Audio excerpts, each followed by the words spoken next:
Urbanization is a worldwide phenomenon, which often places immense pressure on a limited number of resources within the urban centers, sometimes to unsustainable levels.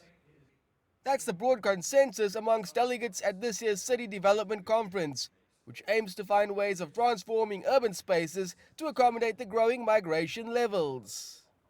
Over the last 13 years, Cape Town's population has grown by more than 40%, and that's meant local government has had to tightly regulate spending on affordable housing, transport and services for all. We don't have a commensurate amount of extra budget or money from national government to support this population growth. So we've, as a Western Cape government, where our big responsibilities lie in health and they lie in education, we've really focused on how do we able to do more with less. In East Africa, Kenya's growing levels of economic transformation and infrastructure development has lured many from rural areas in search of city jobs. But this does come at a price. The more infrastructure you have, the more development you can have in a sustainable manner. So one of the biggest challenges is how can people finance this development? And that's one of the issues and possibilities that now local government, and in Kenya particularly now, the devolved county government system.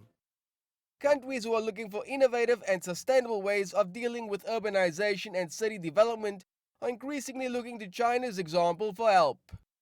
We're talking about 70% urbanization by the middle of the century. That means a further 300 million people living in cities in China alone.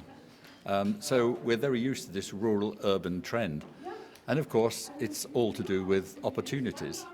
So whether it's housing, schooling or healthcare, competition for resources is increasing, but there are innovative ways of dealing with these complex issues, which does pave the way forward for building smart African cities.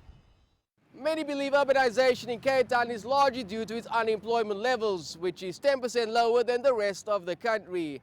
But like other cities, it will have to embrace transformation of urban spaces, which is one of the most pressing issues of city making. Travers, CGTN, Cape Town.